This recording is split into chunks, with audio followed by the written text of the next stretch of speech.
यदि मैं तुम लोगों से कहूं, अशोकनगर के भक्तों, कि मुझे एक मकान की जरूरत है, थोड़ी बड़ी बात कह दी। कौन भक्त है जो अपना मकान खाली करके हमें दे दे? देखो भाई, ऊपर ऊपर से मन ना कहीं कहीं हंसी हंसी सांची नहीं हो जाए, फिर बाद में रोना धोना नहीं। तुम तो समझ रहे हो महाराज हंसी कर रहे हैं, कहीं हो गई सांची तो हम तो गड़बड़ नहीं करेंगे। मान लो हमारा तुमने वचन दिया है कि महाराज मकान की जरूरत पड़ेगी तो मैं शोट पे आ जाऊँ, लेकिन आपको दे दूँगा, तो मैं तो नहीं करूँगा। मान लो कोई देव मेरा रूप बना करके, देव कर सकता है, हमें तो छुपा देगा, कर सकता है, हमें छुपा देगा और अपना हमारा रूप धारण करके आ जा। भाई तूने कहा था ला मकान दे, चल बाहर निकल। आ सकता है, देव तो आ सकता है, रूप मेरा धारण कर लेगा, दुनिया को क्या देखेगा, महाराज जी हैं, आ सकता है। फिर क्या करोगे बेटा, सोचो कभी ऐसा हो तो क्या।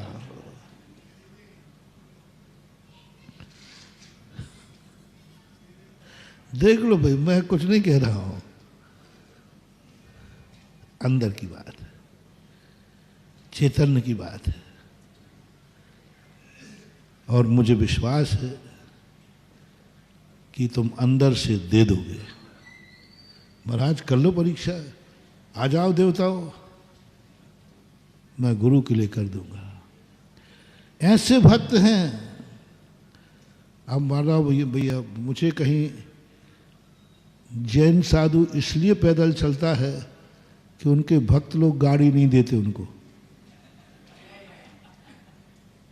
अब क्या करें, हम कोई देते ही नहीं गाड़ी, इसलिए महाराज पैदल चलते हैं। ये बात है क्या? अरे महाराज को जरूरत पड़े तो तुम तो क्या, स्वर्ग का विमान भी आ जाएगा, है ना। अच्छा, हम लोग नंगे पैर इसलिए चलते हैं कि आप लोग महाराज जी को जूता चप्पल देते ही नहीं हो, हैं? अब महाराज जी कोई सोचे अरे बेचारे बनिया बहुत बेकार हैं,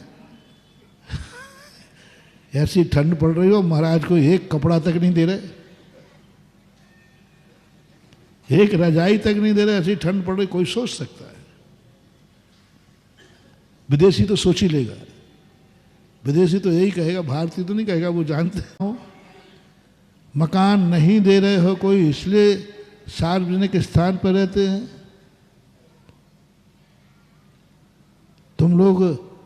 मैं केसलन इसलिए करता हूँ कि अब आप लोग हमारे पास नाई लेके नहीं आते, नाई पैसा मांगता है और ये बनिया कंजूस।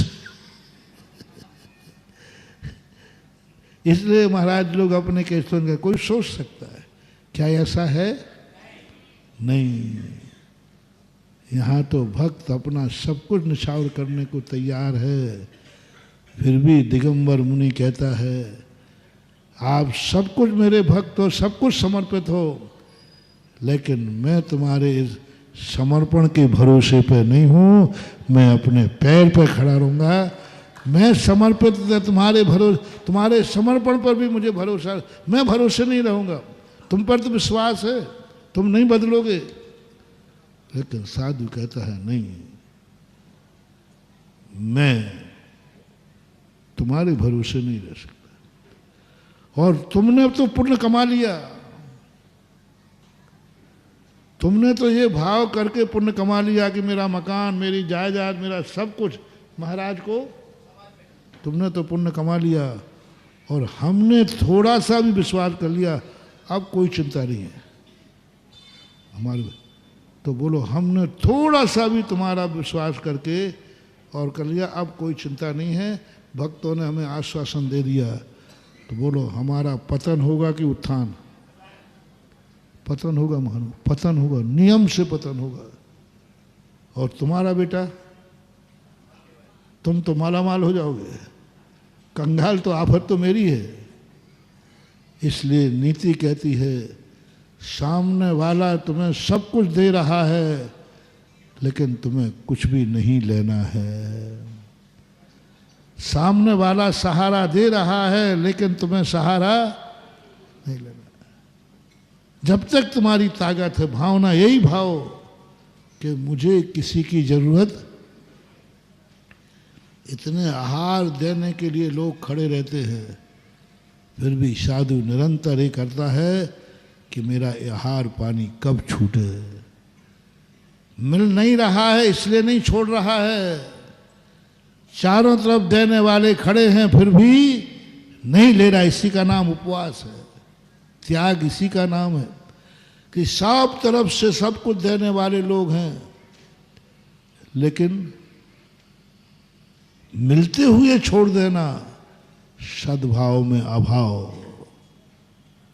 नहीं मिल रहा है उसका कोई मूल्य नहीं है, सब कुछ मिल रहा है, देने वाले सब कुछ हैं, नहीं लेना, सद्भाव में अभाव। सब कुछ है उसको छोड़ दिया। इसलिए जो और निकटवर्ती गुरु होगा, जो भगवान और बड़ा होगा,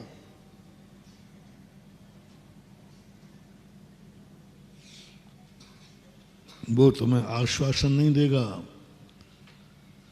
वो उंगली नहीं पकड़ाएगा, वो तुम्हें चलना सिखाएगा। जो ये कह रहे हैं चिंता मत करो, मेरी उंगली पकड़ के चलो, मैं तो हूं, महानुभाव विश्वास मत करना, तुम थोड़ा दूसरा गुरु ढूंढ लेना, तुम थोड़ा दूसरा बाप ढूंढ लेना, तुम दूसरा मित्र ढूंढ लेना, तुम्हारी जिंदगी खतरे में है। क्योंकि बाप ने क्या कह दिया, चिंता क्यों कर रहा बेटा, मैं तो हूं, मैं तेरी उंगली पकड़ के मैं चलाऊंगा जिंदगी भर।